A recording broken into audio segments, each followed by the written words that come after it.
first met Sherlock Holmes in the winter of 1881. It was a cold, clear day in London. I had just returned from the war in Afghanistan and was staying at my club in St. James's. A friend heard that I was looking for a small, comfortable flat in the West End, and he arranged a meeting with Holmes, who had just moved into 221B Baker Street.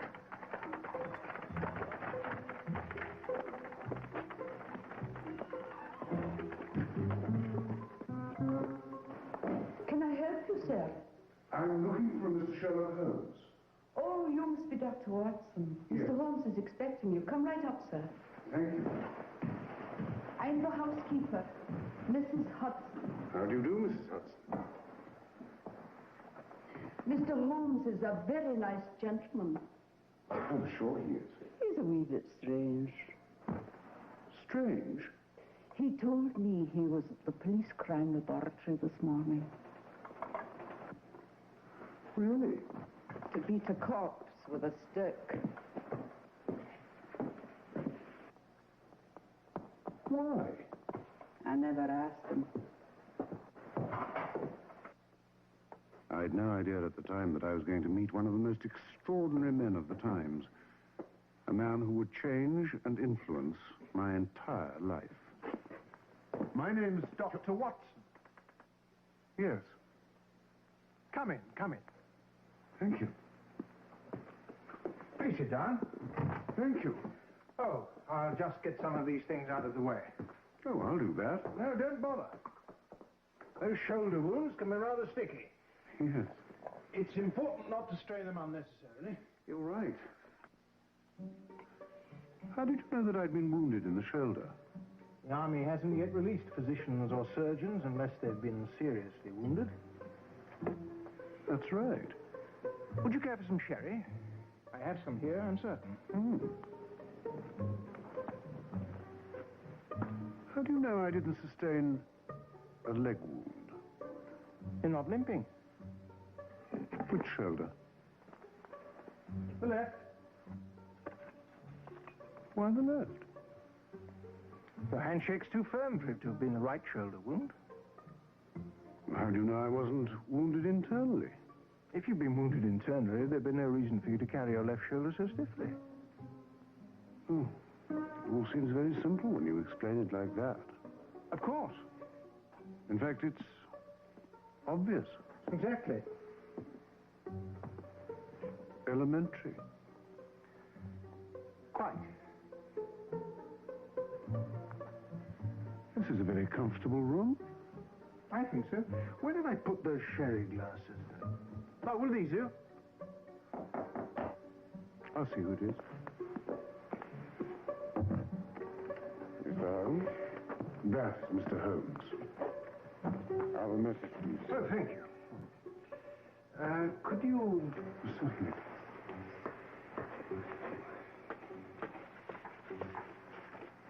Thank you, sir.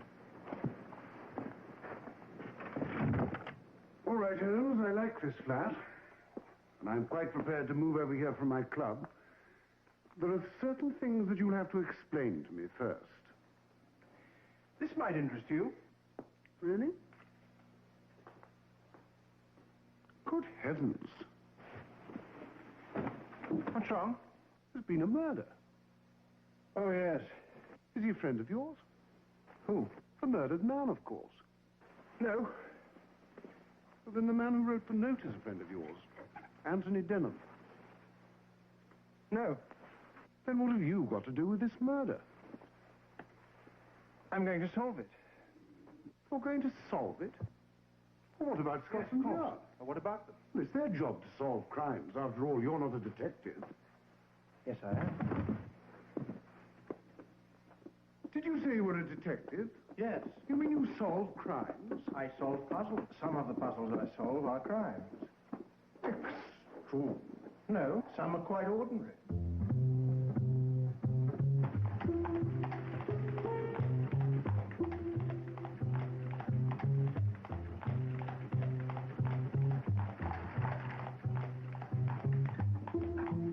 Sorry, sir. Oh. Mr. Holmes. It's all right, lad. Let him through.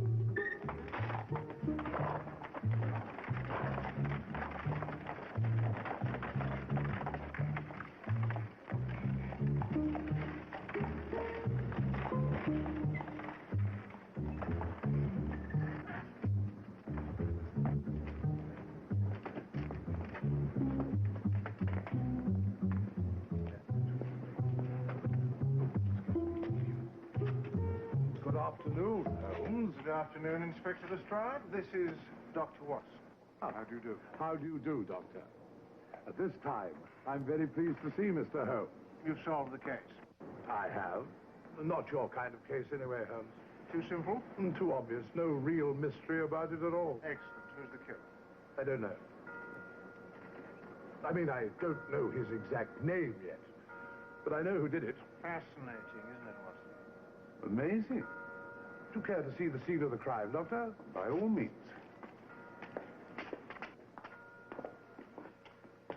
But if you know who the killer is, why don't you know his name? Because his name is locked in the safe in the library. You mean the killer locked his own name in the safe? No. The dead man's last will and testament is locked in the safe. When we find out who benefits from the murder. Ah, that's the motive. Exactly. A man from the safe company in Manchester on his way down here should be here in the morning. When the man from Manchester arrives in the morning and opens the safe, the name of the killer will be revealed. Exactly. The library's in there. You won't be put off by the sight of a corpse. I'm a doctor. Oh. Yes, of course. I forgot. You will notice that the bullet entered the right temple. There are powder marks as well. Now, normally one would presume this to be a case of suicide, but that is ruled out by the absence of the gun. Of course. His name was George Markham. A very interesting man, very wealthy, too. Really? Yes, he went out to the gold fields of California in the United States of America and returned a multimillionaire. That is interesting. Do you suspect anyone in particular? I don't speculate, Dr. Watson. I leave that to Mr. Sherlock Holmes.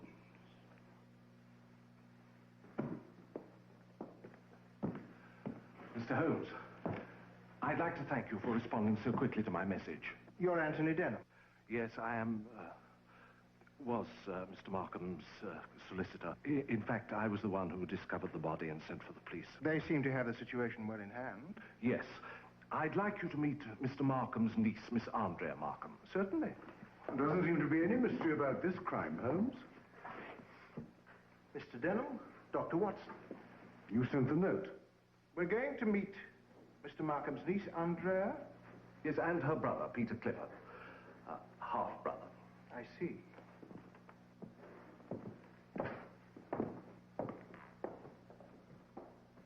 What was the relationship between Miss Markham's half-brother and her uncle? No blood relationship. I see. But I believe they got on very well together. Of course. Please. Andrea Markham, Peter Clifford, Sherlock Holmes, and Dr. Watson. Dr. Watson? Mr. Holmes. I believe when the police open the safe tomorrow morning, they will arrest me for murder.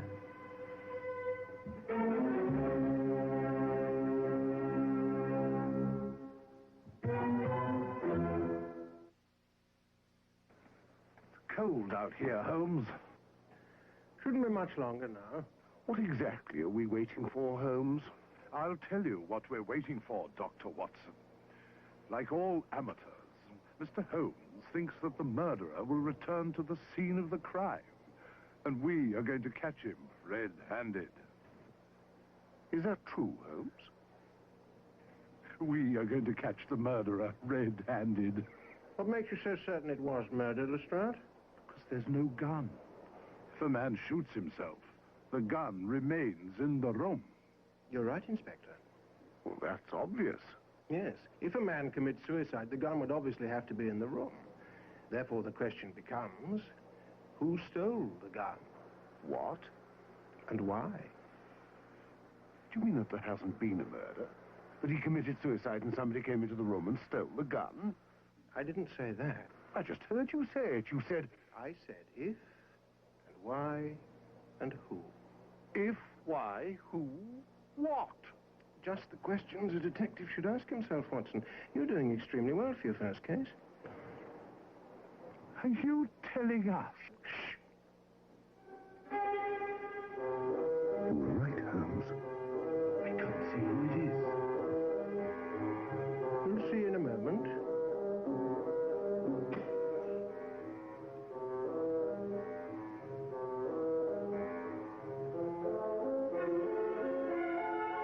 It's her brother. He can't be the killer. Why not? But he doesn't benefit. No motive.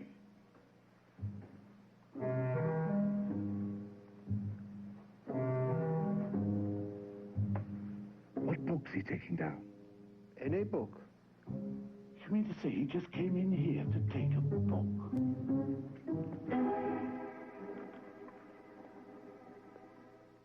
Fascinating. What's that? It's a piece of paper. The will. That's what it is. It isn't in the safe at all. Yes, it is.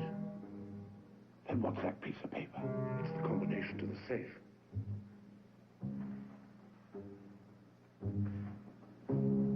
You're right, Dr. Watson. It is the combination to the safe. I'm afraid it isn't. Oh, Holmes, really? You can see it. I mean, he's reading from it. He's just pretending to read it. But why should he pretend? He thinks he's here alone. He knows that Scotland Yard would never leave the murder room unguarded. You mean that he knows that we're watching him? He assumes someone's watching. He's got it open.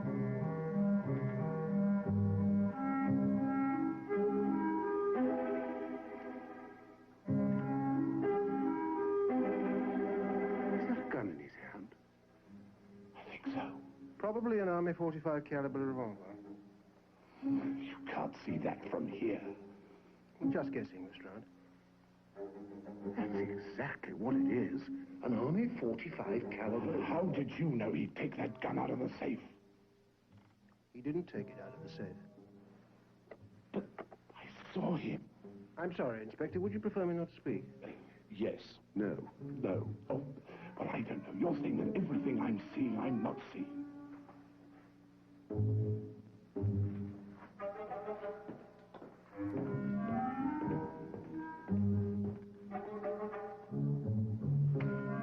Now we'll never know if the combination was written on that piece of paper. Yes, we will. But it's burned. It's gone, Holmes. Even you can't bring it back from the ashes. It's not in the ashes, Mr. Round. The paper he had in his hand is now in the safe. Then what was that he threw in the fireplace? The will. What? Shh. Look. He's hiding the gun in the urn. No, he's not. I can see him, Holmes. We can all see him. If we can all see him hiding it, and he knows we can see him, then he's not hiding it. He's placing a gun, gently, inside an urn. Nothing else. I'm going to arrest him. Why? What? Arrest him on what charge, Inspector? I'm going to arrest him for... He opened the safe. Yes, he opened the safe. And he closed the safe. You said he burnt the will. Because it's burned, you can't prove it was the will. Well, if you had spoken sooner, I could stop him from burning it. If you stopped him before he burned it, you couldn't arrest him for burning it. Well, that's true, Holmes. Yes, that's true. Holmes, are you saying that there is nothing that Inspector Lestrade can do? There isn't. You mean that man, who you say is the killer, is to escape justice? I didn't say that, Watson. Well, what was that charade that we saw Clifford doing? His purpose was to destroy the will, so that the case against his sister would be totally circumstantial. But we have convicted on circumstantial evidence before. Not when there were logical alternatives. Such as? Or when he made his fortune in gold, he probably made enemies as well. Oh, really, Holmes? That was over 30 years ago. No jury would consider it now. A jury will consider it when a good lawyer calls it to their attention. That was 30 years ago. To say an enemy he made over 30 years ago on another continent shot him this morning in London, it's the rankest speculation. Yes, Lestrade. And when you come to a conclusion based on speculation, it's called circumstantial evidence. The same kind of evidence that you now have against Miss Markham.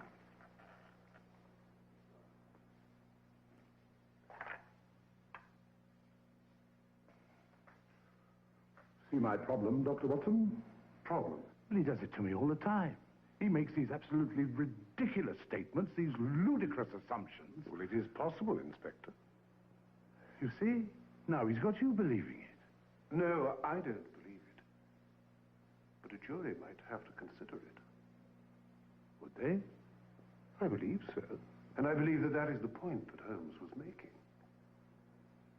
Don't you think so?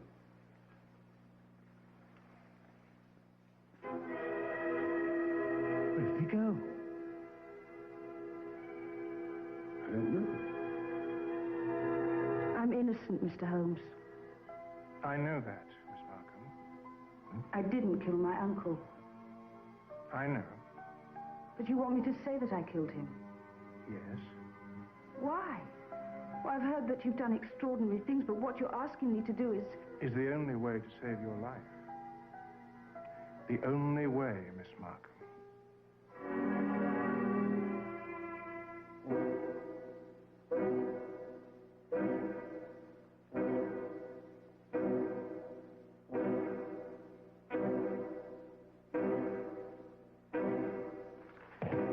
Johnson said you wanted to see me. Yes, Peter. I called you all here because What is it, Andrea? I just wanted to tell you all that I've decided to go to Scotland Yard tonight, now, to see Inspector Lestrade. Why? To confess. What, Andrea? I killed him. Oh, don't say that. You know it isn't true. Miss Markham, speaking as a lawyer, I believe I can say that if you do not confess, they will not be able to convict you in the court of law. Thank you, Mr. Denham. Mr. Holmes, would you order a carriage for me, please? I'll do it. I'll speak to the butler. Andrea. I'll get my cape.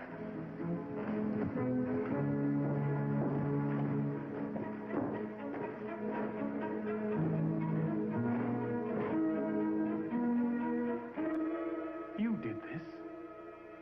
Yes. Well, why? Because you were going to kill her. First her uncle, so that she would inherit. Then your sister, so that you would inherit. You're far worse than I am, Mr. Holmes. Oh, I agree with you. They probably won't send her to the gallows. But Sherlock Holmes has solved another case by sending an innocent girl to prison for the rest of her life. And she believes you're trying to save her life.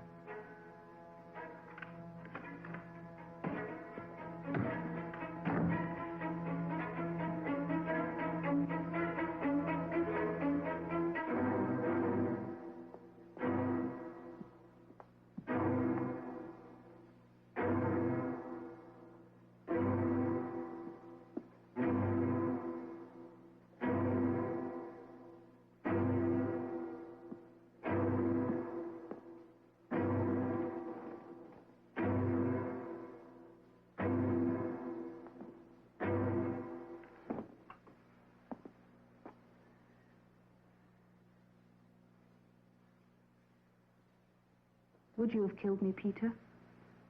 I'm going to kill you. As you killed my uncle? Yes. Holmes knew it, but he couldn't prove it. He's helpless. And he'll be just as helpless the second time. No, Mr. Clifford. Not the second time.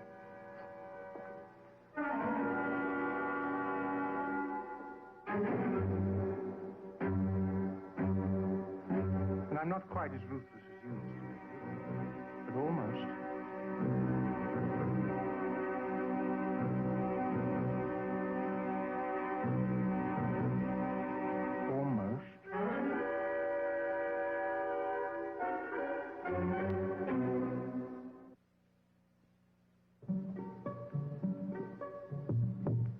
Holmes? You told Mrs. Hudson that you were at the police crime laboratory last week beating a corpse with a stick. Yes, I was. Why? I wanted to see if I could inflict a bruise on a dead body. And could you? No.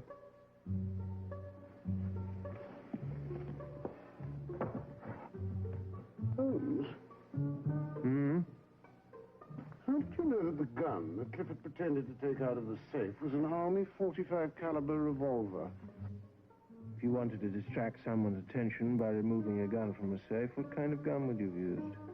Well, I should have naturally used the largest gun I could find. I'd have used an Army .45 caliber revolver.